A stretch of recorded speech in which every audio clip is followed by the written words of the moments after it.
Good afternoon, ladies and gentlemen, and welcome to the TriplePoint Venture Growth Fourth Quarter 2019 Earnings Conference Call. At this time, all lines have been placed in a listen-only mode. After the speaker's remarks, there will be an opportunity to ask questions, and instructions will follow at that time. This conference call is being recorded, and a replay of the call will be available as an audio webcast on the TriplePoint Venture Growth website. Company management is pleased to share with you the results of the company for the fourth quarter and full fiscal year 2019. Today, representing the company is Jim Labe, Chief Executive Officer and Chairman of the Board, Sajal Srivastava, President and Chief Investment Officer, and Chris Matthew, Chief Financial Officer. Before I turn the call over to Mr. Labe, I would like to direct your attention to the customary safe harbor disclosure in the company's press release regarding forward-looking statements and remind you that during this call, management will make certain statements that relate to future events or the company's future performance or financial condition, which may be considered forward-looking statements under federal securities law. You are asked to refer to the company's most recent filing with the Securities and Exchange Commission for important factors that could cause actual results to differ materially from these statements. The company does not undertake any obligation to update any forward-looking statement or projections unless required by law. Investors are cautioned not to place undue reliance on any forward-looking statements made during the call, which reflect management's opinions only as of today. To obtain copies of our latest SEC filings, please visit the company's website at www.tpvg.com. Now, I will turn the call over to Mr. Labe. Thanks, operator, and good afternoon, everybody. The fourth quarter was strong and helped us achieve a great finish to 2019. We set some new annual records and delivered excellent returns to our shareholders as our venture lending platform continued to perform well. We're also encouraged by a great start to the new year, which continues our momentum on a path towards good results in 2020. Before covering the quarter's results, I'd like to share a few highlights from 2019, as well as some notable achievements since our IPO, which was only 6 short years ago this very month. Our story has been one of continued growth, performance, and strong returns for our shareholders. Since the IPO, we've made cumulative commitments of more than $2.4 billion. We've made cumulative investment fundings of more than $1.5 billion. We increased our investment portfolio 5-fold. And we also paid out $8.52 per share in distributions, which provided a cash-on-cash aggregate return of more than 56% on our original $15 per share IPO price. In 2019, as I mentioned, we also set new annual performance benchmarks for our business, including record investment income, which was also up 13.5% over 2018. Record net investment income. Record portfolio growth to a level that was up 45% over the prior year, and an all-time record as well in investment fundings, which was also up 58% over the prior year. We also over-earned our dividend for the year, resulting in a spillover income for this year. In addition, in 2019, we had 3 IPOs occur within the portfolio, CrowdStrike, Medallia, and Fiverr, and we had another 3 companies which were acquired. We also increased our funding capacity under our credit facility, obtained our first investment grade rating ever, achieved a return on average equity of more than 12%, and made very good progress towards diversification within the portfolio. Sajal and Chris will be providing more detail, but I'd like to wrap up and quickly turn to a few high-level fourth quarter accomplishments we're especially proud of. These include setting a new quarterly record in portfolio investment fundings, in fact a doubling over the previous quarter, and new debt and equity commitments which were up 44% over the previous quarter. On top of this, TPC ended the quarter with an all-time high in its originations pipeline size, which should translate into new business for our company in 2020. So we're continually asked what makes us special and how do we achieve these results. For sure, it's our experience and our reputation and relationships. Although TPVG is only 6 years old, we're not new to venture lending, as the senior members of our management team each have decades of experience, and we were among the first to develop the investment class now known as venture lending. Our sponsor, TriplePoint Capital, was founded more than 15 years ago by this senior team and is a leading global financing provider to venture capital-backed companies across all stages of their development. We believe our direct relationships, both with our leading select venture capital investors and with our companies, provides us with an edge in the marketplace. As a footnote, we sometimes get asked about today's market conditions and outlook given current broader global concerns and macroeconomic developments. While the venture capital ecosystem and the markets we operate in are not totally isolated or insulated, they are not affected by such global and macro concerns as directly as the broader national and global trading markets might be. We work with a select group of venture capital investors who, combined, have raised more than $50 billion in the last 4 years. In fact, several raised more than $20 billion collectively last year, 2019 alone. These firms have considerable dry powder to support their existing companies and make new investments.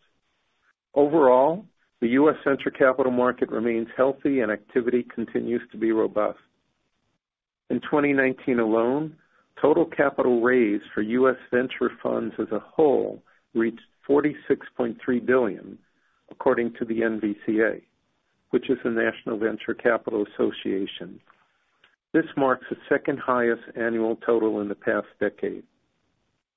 In the late-stage venture market segment, which includes our venture growth companies, the deal count surpassed 2,500 for the first time ever in 2019, finishing the year at nearly 2,600 deals totaling more than $85 billion invested.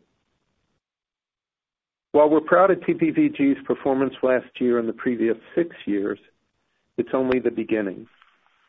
We plan to build upon this success in the years to come, and, as I mentioned, we're already entering 2020 with the largest originations pipeline in our sponsor's history. That's important because TPVG's portfolio is driven by the originations pipeline, among other factors, which helps drive earnings growth. We will stay on our path to achieve our 2020 goals and objectives while this market demand is strong and deal flow continues to increase. We can continue this performance while maintaining our underwriting standards, pricing, and investment strategy because of the strength and reputation of the TriplePoint global platform. We will also continue to run our business by the 4 R's, with the first 3 being reputation, references, and relationships. And as we continue to say, if you're doing the first 3 right, you will get the 4th R, which is returns. I can't overemphasize reputation and its importance in the venture capital community and venture ecosystem. It's at the very heart of our business. I'll now turn the call over to Sajal. Thank you, Jim, and good afternoon, everyone.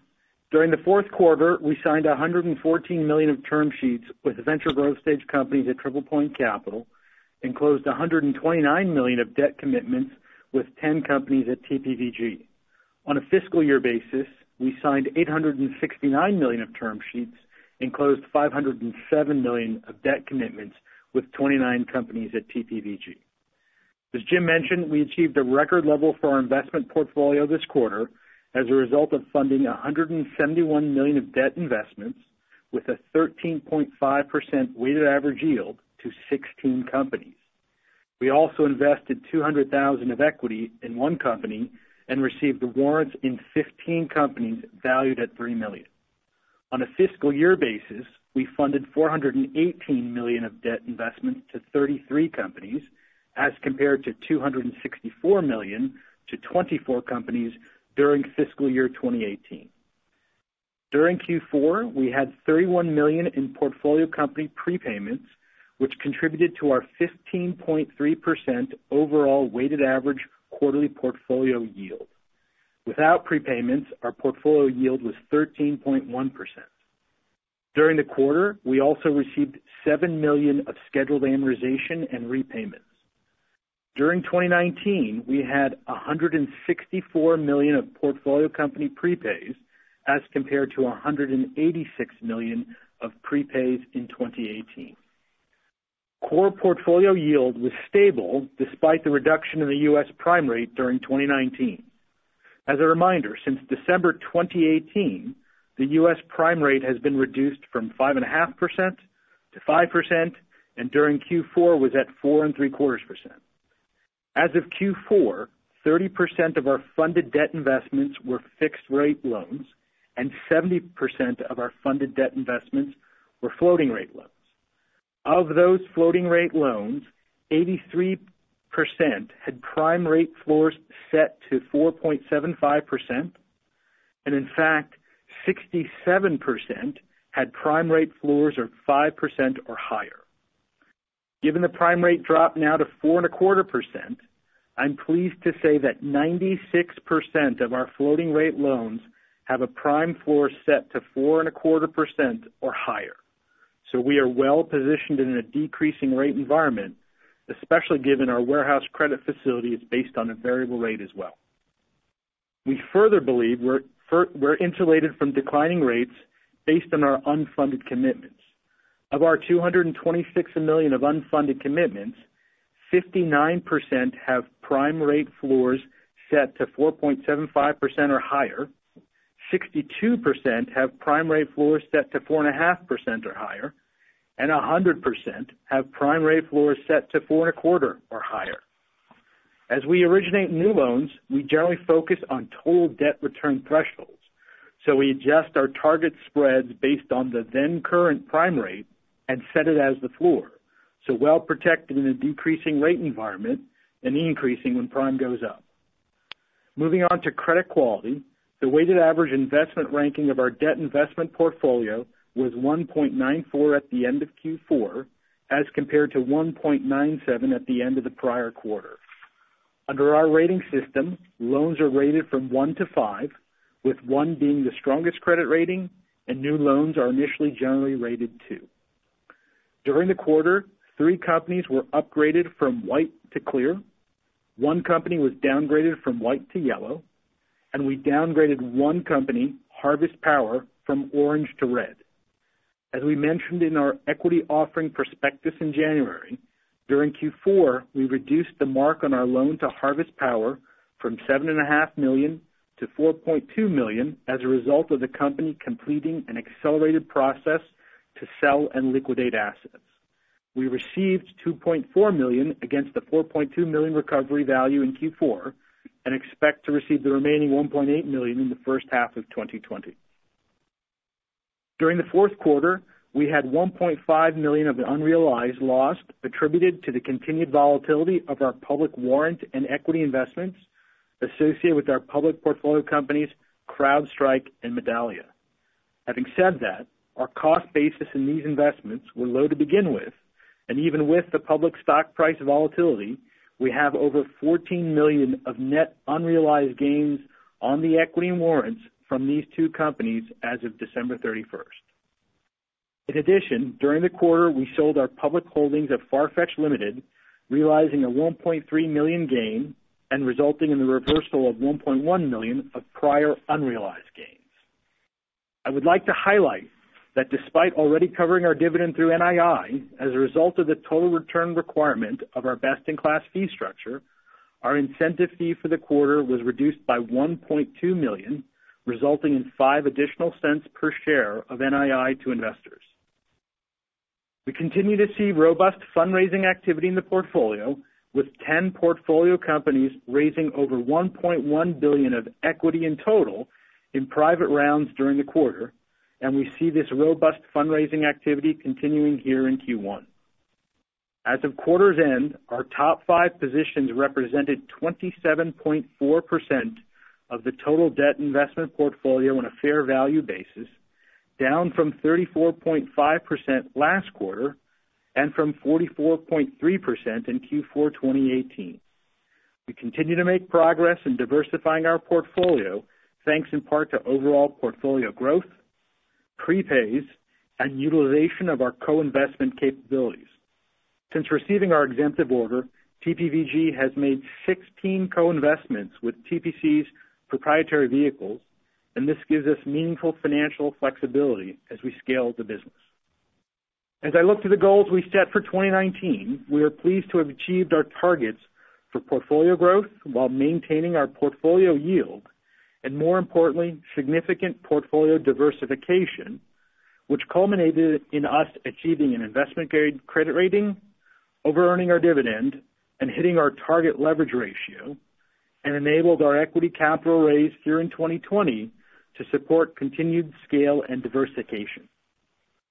Before I hand the call over to Chris, I thought it would be helpful to share some strategic goals and objectives we have for TPVG here in 2020.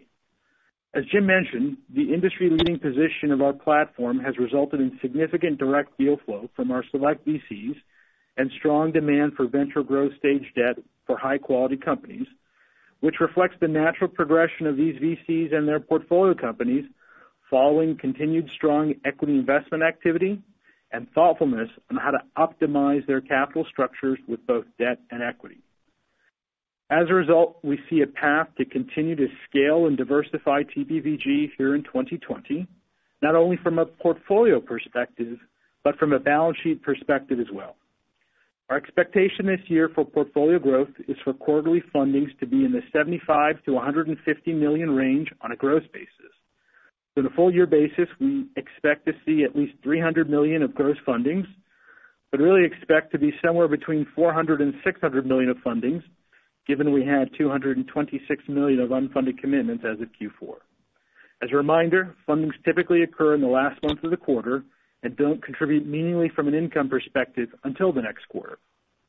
We expect the core yield profile of our portfolio to be stable and will continue to be leading the industry in the 12 to 14% range, again, prior to the impact of prepays. With regards to prepays, they continue to be a part of the business. Looking back, we've had material prepays in 10 of the past 12 quarters. We think this activity could potentially slow down a bit in 2020. For example, we haven't had a prepay yet in Q1, which will benefit, though, our ability to scale the portfolio and maintain a higher leverage ratio. Given our investment-grade credit rating and shareholder approval in 2018 for the lower asset coverage requirement, we intend to take advantage of using leverage to serve as the primary source of funding portfolio growth for us for the rest of 2020. Plus, we intend to continue to take advantage of our exemptive relief order to co-invest with other entities in the TriplePoint platform and further diversify as we scale, as well as take advantage of some of the other partnerships and origination programs among us, TriplePoint Capital, and our strategic partners. As stated when we received approval for the lower asset coverage, our goal is to run at our target leverage ratio more consistently with short peaks above and prior to equity capital raises. With that, let me say that as we look ahead for 2020, we will continue to be highly disciplined and expect our portfolio to grow in a manner that is accretive to our stockholders and provides them with an attractive yield on their investment while achieving our goals of scale and diversification. I'll now turn the call over to Chris to highlight some of the key financial metrics achieved during the quarter and fiscal year. Thank you, Sajal, and good afternoon, everyone. As you've already heard, 2019 was an exceptional year for TriplePoint. Before we get into the quarterly figures, I would like to, again, highlight just a few of the milestones reached for the fiscal year 2019. We ended the year with record total investment income of $73.4 million, record NII or net investment income of $38.3 million, NII per share of $1.54, net change in net assets per share of $1.28, and record high ending portfolio at fair value of $653 million. In addition, we paid distributions to our shareholders of $1.44 per share, which was fully covered by net investment income. Now, turning to the fourth quarter results. In Q4 2019, total investment and other income was $21.3 million, and our total debt investment portfolio generated a weighted average portfolio yield of 15.3% for the quarter, compared to $17.8 million a year ago with a yield of 18%. The increase in total investment income was driven by a higher average portfolio balance in 2019 and an increase in prepayment and other income. Total operating expense for the quarter was $10.2 million, consisting of interest expense of $4 million, base management fee of $2.5 million, income incentive fee of $1.4 million, and administrative and general expenses of $2.3 million. The increase in operating expense was primarily related to asset growth, which generated an increase in management fees and higher interest expense from a larger average borrowing balance in 2019. Net investment income, or NII, for the quarter was $11.1 million, or 45 cents per share, compared to $10.2 million, or 41 cents per share in the fourth quarter of 2019. During the fourth quarter, the company recorded $1.2 million, or 5 cents per share, of net realized gains on investments as we sold one equity position in a portfolio company. Net unrealized losses on investments for the fourth quarter were $6.7 million, or 27 cents per share, resulting primarily from market price-related changes in two of our publicly traded equity and warrant investments, the reversal and recognition of previously recorded net unrealized gains into income and realized gains, and credit-related adjustments affecting fair value estimates on the portfolio. The credit-related adjustments are primarily the result of developments related to the strategic alternatives process that Sajal mentioned regarding Harvest Power, where we reduced the expected recovery of our debt investment to $4.2 million, of which we have already received $2.4 million. Net increase in net assets for the quarter was $5.7 million, or 23 cents per share, compared to $9.3 million, or 38 cents per share for the fourth quarter of 2018. At year-end, total assets were $684 million, including $653 million of investments at fair value. We ended the year with total net assets, or NAV, at $332 million, or $13.34 per share, compared to $335 million, or $13.50 per share in the prior year. We ended the year with total liquidity of $64 million, consisting of cash of $26.4 million and $37.7 million of undrawn availability under our revolving credit facility, subject to borrowing base and other conditions. Total outstanding borrowing at the end of the year was $337 million, consisting of $75 million of long-term fixed-rate retail notes, or the baby bonds, which mature in 2022, and $262.3 million drawn under our revolving credit facility. With this level of outstanding borrowing, we reported a leverage ratio of 1.01 times.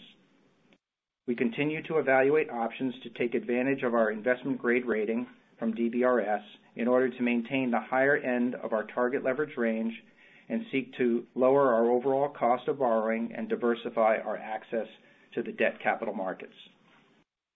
Given we were successful in reaching 2019 target leverage, we successfully completed an underwritten offering of 5 million shares of common stock in January.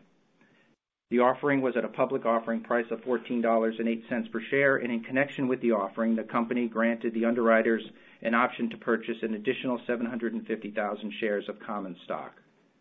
The initial offering closed on January 13th, and the company received net proceeds of $68 million from the sale. And on January 17th, the company received an additional $10 million as the result of the underwriters fully exercising their option to purchase the additional 750,000 shares. So in the aggregate, net proceeds to the company was $78.5 million. While the net proceeds were initially used to pay down our revolving credit facility, this accretive offering will support our liquidity needs in 2020 and expect these proceeds will be deployed over the next few quarters. During the fourth quarter, we distributed 36 cents per share, consisting of our regular quarterly dividend, And for the year, we distributed $1.44 per share and ended the year with estimated spillover income of $7.3 million or 29 cents per share. I'm pleased to also announce that for the first quarter of 2020, our board of directors has declared a distribution of 36 cents per share, payable on March 30th to stockholders of record on March 16th. This marks the 24th consecutive quarter we have increased and maintained our quarterly distribution. At this time, we would be happy to take your questions, and I'd ask the operator to please open the line for participants. We will now begin the question and answer session. To ask a question, you may press star, then 1 on your touch-tone phone. If you are using a speakerphone, please pick up your handset before pressing the keys. To withdraw your question, please press star, then 2. Our first question today comes from Finian O'Shea with Wells Fargo. Hi, good afternoon. Thanks for taking my question. Congratulations on the quarter. I guess, Sajal, will just start with a higher level question on a lot of the continued headlines we're seeing on venture capital investment. I guess I'll say through our discussions on the asset class outside of idiosyncratic risk for a company, one of the major risks to your position as the venture lender is when funding for a sector dries up. So would you say that any of the major VC sectors are seeing a withdrawal in venture capital investment in real time today? Yeah, Finn, great question. So I would say, generally speaking, yeah, there is an element of sectors going in and out of favor. Historically, clean tech was a sector that was popular that went out of favor. Telecommunications, a sector that was popular that went out of favor. And I'd say, broadly speaking, capital-intensive sectors in general are out of favor, not necessarily just in the VC world, but in the private equity world as well.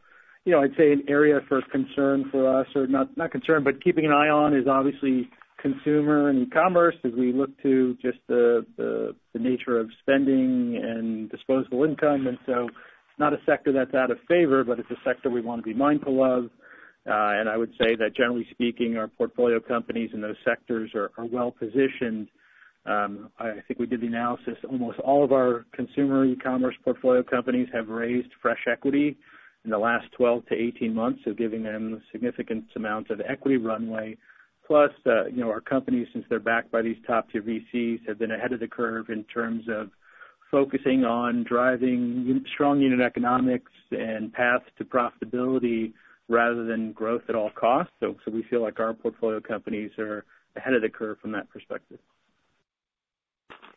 Okay, thanks for the color. And you mentioned co-investment across platform. On your private BDC, there was a filing where you've raised a pretty meaningful amount, $300 million from Goldman Sachs.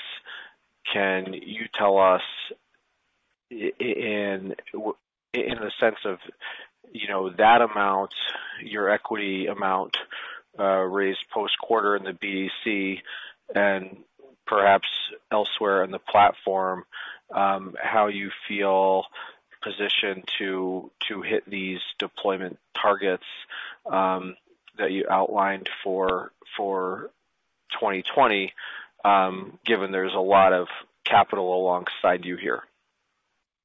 Finn, thanks for the question. So maybe just high level, with regards to the private BDC, since that was conducted in a private offering and is still an ongoing offering, we're not allowed to discuss specifics of that vehicle. But more broadly speaking, I would say, overall, we're seeing strong, or at least for the last several years, we've been talking about strong portfolio demand, strong growth potential, but wanting to balance that with diversification and balancing the size and scale. And so we've done a fantastic job on the TPVG side of using our co-investment capabilities to continue to originate transactions that meet the needs of our borrowers, but to allocate and diversify across our funding vehicles as they grow. And so we would expect any new vehicle, be it that the platform raises, to benefit from the pipeline and the ability to allocate across the vehicles. I think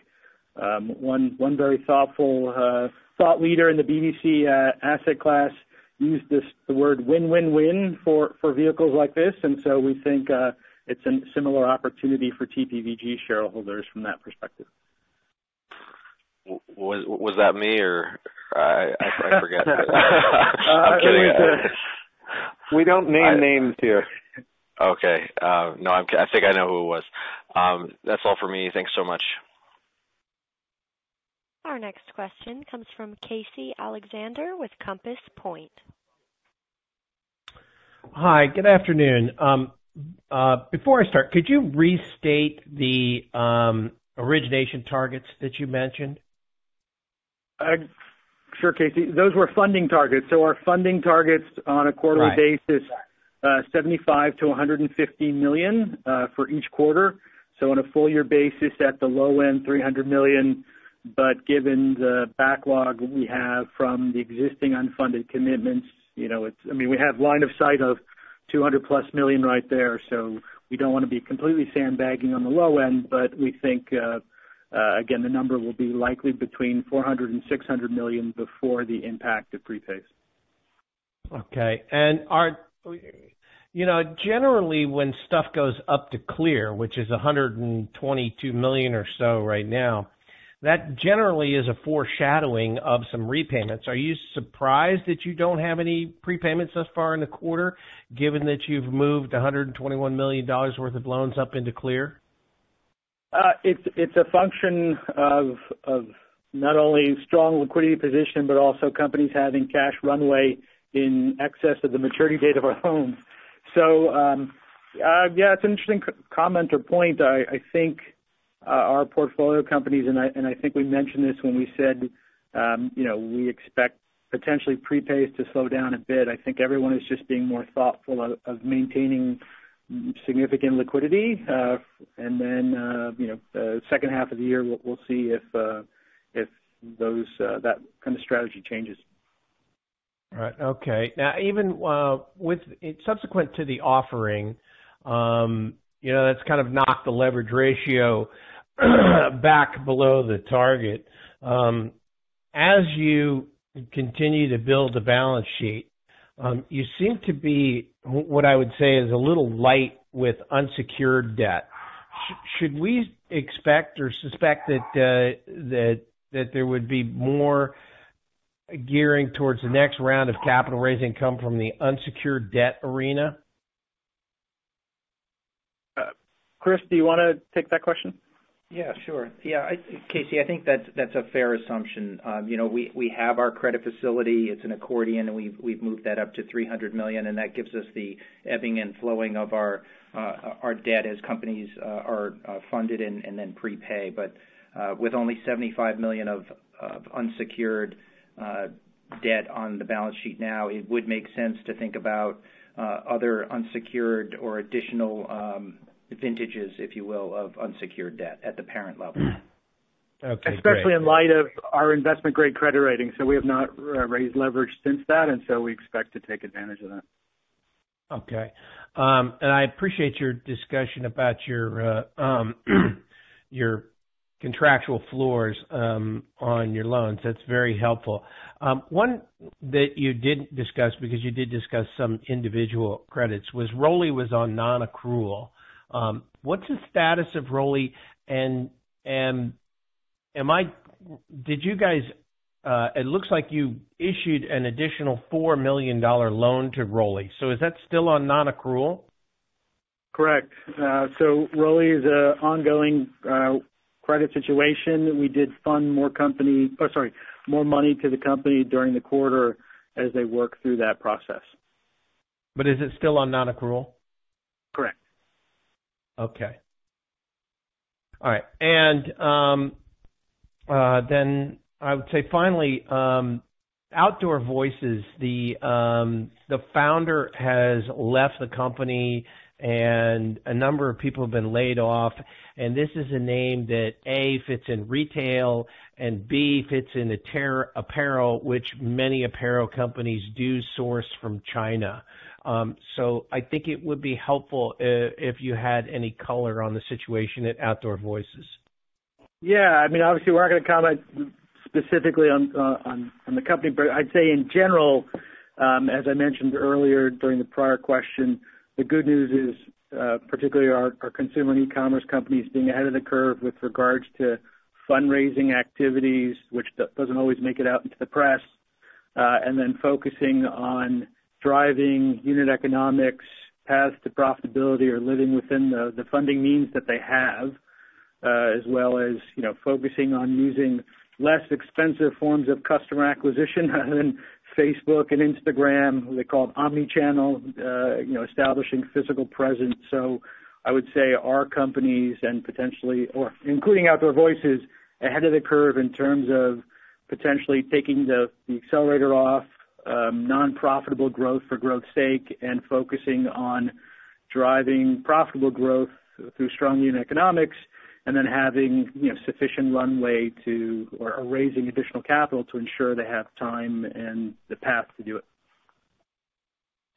Okay, and just very quickly, if I can roll back to this is not a pun. If I can roll back to Rolly, issuing a $4 million loan to a company on non-accrual and essentially, feels very much like it's a bridge transaction to some sort of additional transaction that you guys seeing taking place. I mean, I don't just see you sending $4 million over there for the fun of it. Should we expect a further transaction on Rolly that could bring that to some sort of conclusion? I'd say we're a credit manager working through credit situations. We make the decision to either commit more capital to preserve and protect our interest when we know that we have line of sight or confidence about full recovery. So very general term, Casey, because obviously we don't want to talk specifics, but we wouldn't deploy more capital if we didn't think it was beneficial with the bigger goal of getting all of our capital back. Okay, great. Thank you for taking my questions. I appreciate it. Our next question comes from Chris York with JMP Securities. Good afternoon, guys, and thanks for taking my questions. Forgive me if I missed this, but can you help me reconcile the event or maybe even events that transpired to cause your net investment income per share to be above your pre-released range? Sure. Chris, would you like to handle that, please? Yeah, absolutely. Yeah, so really it's two main drivers. One, Sajal referred to it in his comments, was the fee cap relative to the incentive fee. So there was 5 cents per share that was directly related to the incentive fee calculation that due to the NAV change resulted in a 5 cent give back. And then the additional piece was at the end of the year, we go through a process of looking at unfunded commitments, and to the extent that we have unfunded commitments that expire, there are fees that accelerate, and given the timing of the offering, we had not completed the closing of the books and records. As you can imagine, it's a process at the end of the year, and so that was additional income relative to expirations at 12/31 that we had not previously gone through as part of the normal accounting close for the year-end cycle. Got it. Very helpful. Thanks, Chris. So, yeah, I wanted to focus on unfunded commitments. It did decline meaningfully sequentially, and it seems like it's kind of at the lowest level that we've seen in a couple of years as a percentage of assets. Is this decline a deliberate strategy, or is it more a product of just the simple expiration of 2019 commitments? This is Sajal here. I would say, Chris, it's a function, one, of high utilization. So again, in Q4 with $170 million of funded investment, so robust activity from that perspective. And then as Chris mentioned, we do have a fair amount that burns off at the end of every fiscal year. So I wouldn't say there's any change strategically, other than if we look over the past couple of years, we have seen higher utilization from new commitments as they're made during the course of the fiscal year. And so that was something strategically we made a change many years ago, but I would say there's been no difference in the strategy or our approach to unfunded commitments, other than, our capital is precious and we want to earn our returns on them, and so we're being mindful and thoughtful to our portfolio companies as we commit it. Yeah, and I would concur with that, and we do not want to be out there with supersized amounts of unfunded commitments. That's not a plus either. Yep, makes sense. And then maybe following up a little bit on utilization. So has the recent focus from later stage VC-backed companies on profitability, maybe over the last couple of months, as opposed to growth at all costs, changed the demand for your debt capital or the use of unfunded commitments?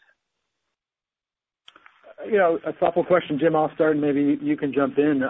So I would say that, again, profitability, I'd say profitable unit economics. So I'd say it's a small percentage of companies that shoot for overall profitability, because fundamentally with technology-focused companies, the primary metrics for success are related to revenue growth or product growth or market opportunity growth. And so, but I would say focusing on being more efficient from a cost structure, from a customer acquisition perspective, from an R&D spend, has been a benefit to us and to our VC investors and to the portfolio companies themselves.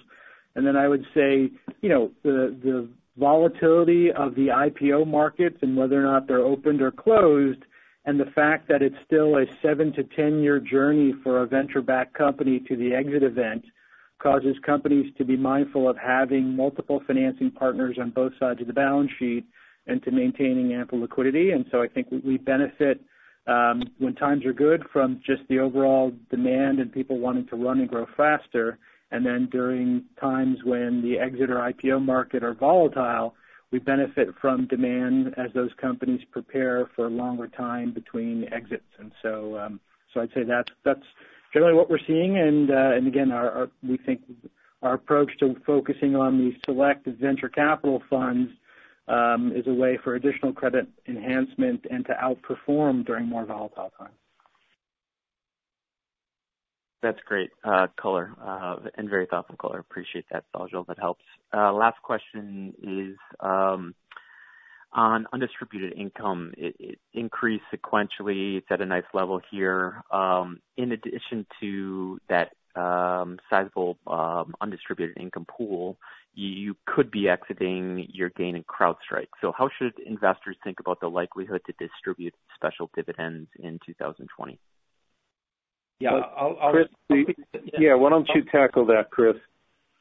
Yeah, I think the point about spillover is, we did have spillover in 2018 that was effectively used in the first quarter of 2019, and given that we over-earned our dividend this year, not only did we carry over spillover, but we actually increased it. I think your point is not only do we have spillover income that is largely or substantially all ordinary income spillover, we also have potential realized capital gains. The realized capital gains measurement date would be the end of October, so that is something that we would have to think about prior to the end of the year in 2020, to the extent we had realized gains that exceeded any realized adjustments on the credit side. Great. That's it for me. Thanks for taking my questions. Our next question comes from Ryan Lynch with KBW. Hey, good afternoon, and thanks for taking my questions. First one, I just noticed this quarter your guys' G&A expense was about double what you guys have historically run at. So was there any one-time items that impacted that number this quarter? Yeah, I think that was a good observation. I would say that the largest impact to the G&A line was the full implementation of SOX compliance. We ended last year as the last of the 5-year period where we were exempt from full 404 internal control compliance and through internal audit function that we now have, as well as the external auditors.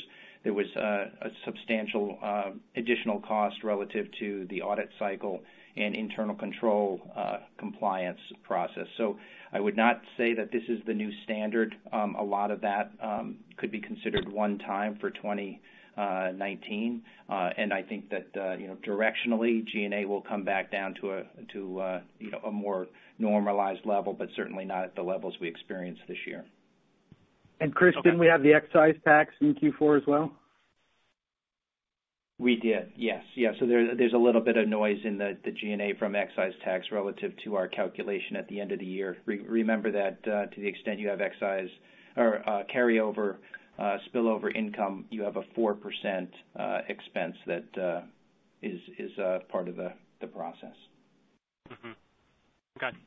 And then you guys mentioned a couple of times your prepared comments. It's also in your press release about looking to potentially look at the use your recent investment grade rating to potentially build out the right side of your balance sheet.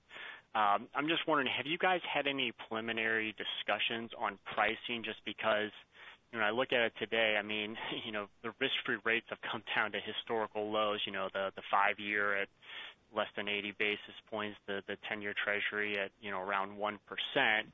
I'm just curious if you guys had any preliminary discussions, because it feels like if credit spreads haven't blown out much wider, you guys could potentially be tapping at very historical rates. But I'm not sure if the credit spreads have widened out as far as the pricing goes from like a BDC bond side. So any thoughts on that would be very helpful. Yeah, Ryan, we can't comment on any activity specifically, but obviously we continue to have conversations with lenders and investment bankers to understand the market dynamic. I think it's been an interesting week in the public markets, and so I think we look to see and get feedback from those folks in terms of what market rates and spreads will look like in the upcoming weeks and months of the quarter. Okay, fair enough.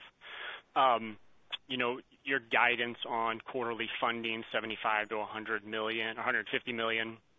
I feel like that's pretty similar to what you guys have sort of guided to in the past. So I'm just wondering, given the uncertainty surrounding the coronavirus and the potential economic ramifications that it could have, and that changes on a week-to-week or even day-to-day basis, I'm just wondering, when you put out numbers like that, how are you evaluating the ever-changing impacts, potential impacts of the coronavirus on the U.S. economy?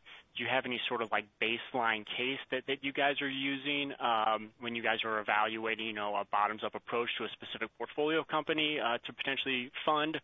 Or what is kind of just your high-level thought process as you guys are looking to deploy new capital today in just a very, very uncertain and ever-changing environment?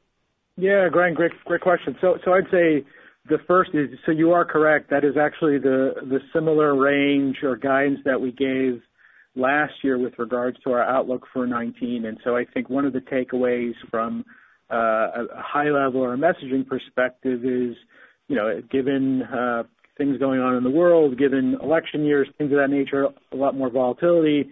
And so from our perspective, we're not signaling at this stage now is the time to capitalize on it. We'd like to see, again, how the cards kind of turn over the next couple of quarters and see the impact to the various markets. So I'd say that's generally the message from that perspective.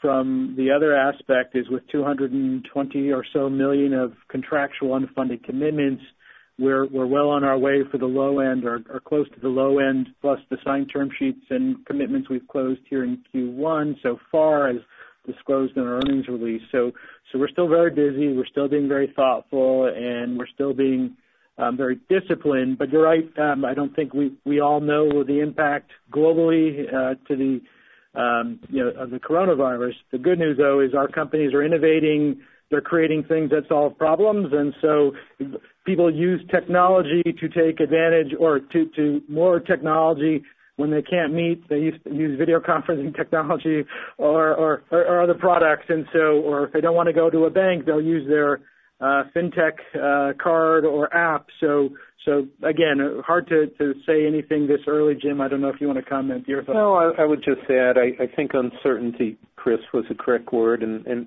it's very hard, obviously, to figure out the future. But we're approaching this very conservative. We're thinking of this as last year, but I think you did hear we have an incredible pipeline, the largest ever, extremely strong demand, and I don't think we would mind outperforming our funding predictions, but we absolutely want to play this rather safe as opposed to sorry, so we'll stick by our numbers now for 2020, and as Sajal says, we'll see how the quarters go. Mm-hmm. Okay, and then because you mentioned, one of the ways to hit those funding targets is just to fund, your large level unfunded commitments today.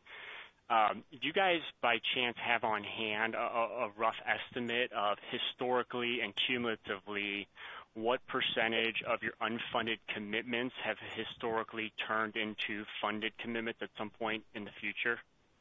Yeah, great question. It's generally between 50 and 75%, depending on the profile of the company, but on a blended basis, it's between 50 and 75%. Okay, those are all my questions. I appreciate the time this afternoon. Great. Thanks, Ryan. Our next question comes from Matthew Howlett with Nomura.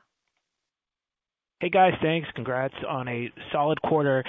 Just first question on, sort of everyone obsesses with dividends here now. You've actually said in the past that you'd like to get to a point where you have enough scale where you can cover the dividend without prepayments. We'll run our models, obviously following this strong quarter, but are we at a point now, we're given the new sort of leverage guidance that you think sort of the NII can be above that rate without prepays at some point this year? Chris, do you want to take that question first? Yeah, sure. So I think that generally speaking, where we are with our current leverage at kind of 1 times gets us to where we need to be to cover our dividend primarily without prepayments. Certainly, you get the additional benefit that we saw in this quarter from the additional prepayment income. But I think that 1 time to 101 in that kind of range is sustainable based on the current yields that we're seeing in the market. Got it. No, it makes a lot of sense, and we'll certainly all update our models. That's certainly what it looks like. And congrats if you get to that point. It's, I think, a huge achievement. And on that note, I mean, I know just following up on the question on tapping the unsecured debt markets. First, can you call that 22 baby bond? I mean, can you?